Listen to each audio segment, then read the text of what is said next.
Assalamualaikum warahmatullahi wabarakatuh. Balik lagi di alur cerita buku harian seorang istri untuk episode malam ini 29 November 2021 hanya di SCTV 1 untuk semua. Di episode selanjutnya terlihat Papa Jar sama Mbak Lia lagi mendekorasi tempat untuk peresmiannya kantornya Nana. Di sini juga Papa Jar juga menghampiri Mbak Lia. Terjadilah cekcok antara Mbak Lia sama Papa Jar. Papa Jar juga dia langsung ngomong kepada Mbak Lia karena Mbak Lia terus-terusan cemburu kepada Nana. Kamu harus tahu bahwa Nana sama Lula itu adalah adik kandung saya, kata Papa Jar kepada Mbak Lia. Mbak Lia juga dia melotot kaget dan dia juga ngomong kepada Papa Jar, itu cuman akar-akaran Mas Pajar. Mas Pajar supaya bisa dekat sama Nana, kata Mbak Lia kepada Pajar. Lalu Mbak Lia juga dia sudah ngomong kayak gitu, dia juga pergi meninggalkan Papa Jar dan Papa Jar juga dia meninggalkan tempat itu untuk menyuruh anak buahnya supaya mendesain tempat itu supaya bagus. Singkat cerita, tempat itu juga sudah beres dan Neratu juga datang ke tempat itu dan dia juga sangat gembira.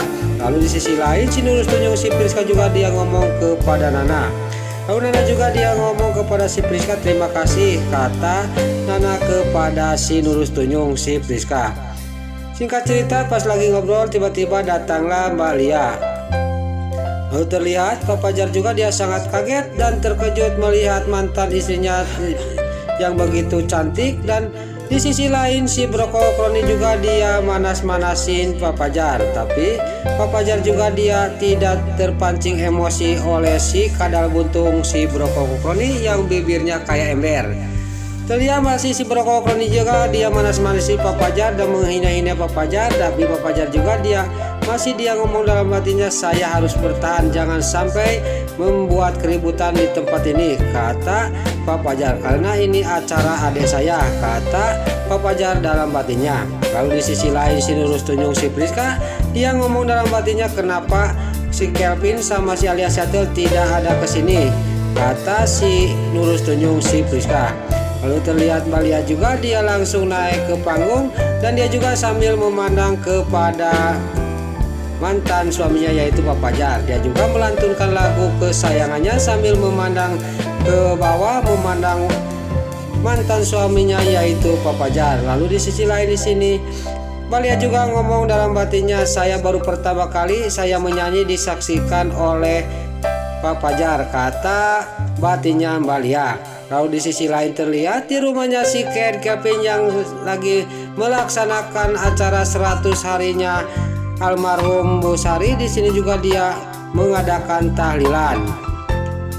Lalu di sisi lain di sini juga di tempatnya peresmiannya kantornya Nana juga dia melepaskan lampu lampion dan si Broko Kroni juga dia akan mengajak Mbak Lia, tapi tiba-tiba Papa Jar dia menghampiri Mbak Lia dan Mbak Lia juga diajak sama Papa Jar dan Mbak Lia juga mau untuk meneberangkan lampu lampion itu. Si Broko Kroni juga masih dia juga bibirnya kayak ember dan dia juga melihat kepada si Priska. Lalu si Priska juga dia menatap kepada si Broko Kroni dan dia juga, daripada saya tidak ada layar, mendingan saya sama si Broko Kroni untuk melepaskan lampu lampion itu.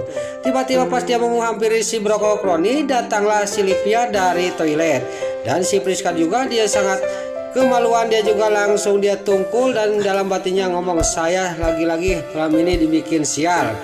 Tiba-tiba Suketi menghampiri si Nurus Tunjung si Priska dan si Priska juga dia menerbangkan lampu lampion sama Suketi. Lalu singkat cerita di sini lampu lampion juga di sini diterbangkan untuk peresmian yaitu kantornya Nana.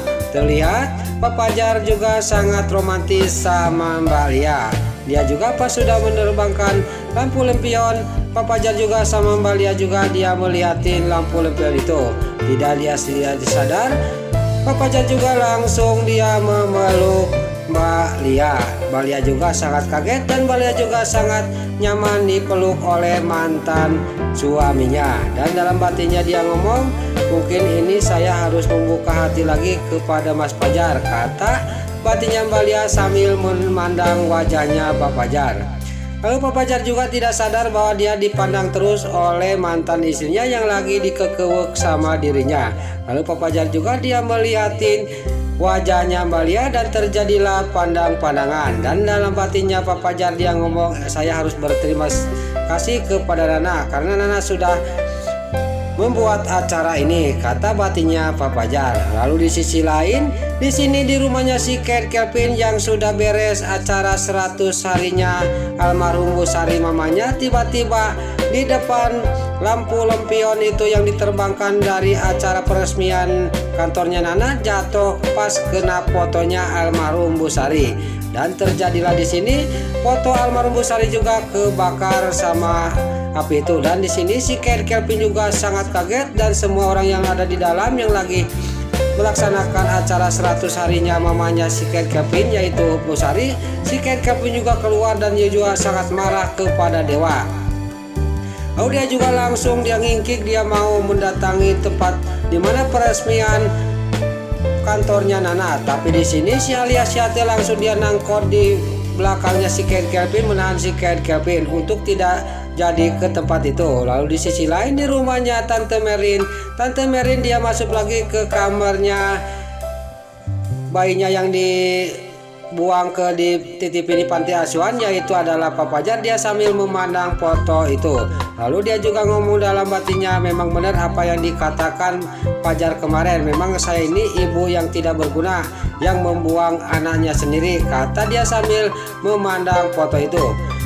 Lalu di sisi lain terlihat di acara peresmiannya kantornya Nana di sini sudah selesai dan terlihat Ratu juga pamitan kepada Nana karena pusing, dan Bu Farah juga dia menyuruh si Brokokroni dan Lipia untuk mengantarkan Ratu. Di sisi lain terlihat si Nurul Tunjung si Priska juga dia ngomong kepada Bu Farah, saya juga mau pulang, kata si Nurul Tunjung si Priska. Singkat cerita di sini Ratu juga diantarin oleh Suketi dan si Nurul Tunjung si Priska dan si Brokokroni dan Lipia.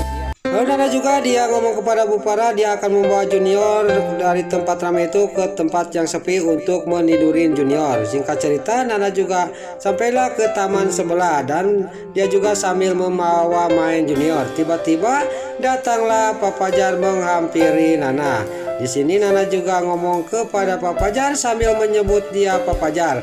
Tapi Nana juga sambil tersenyum karena dia lupa bahwa itu adalah kakaknya.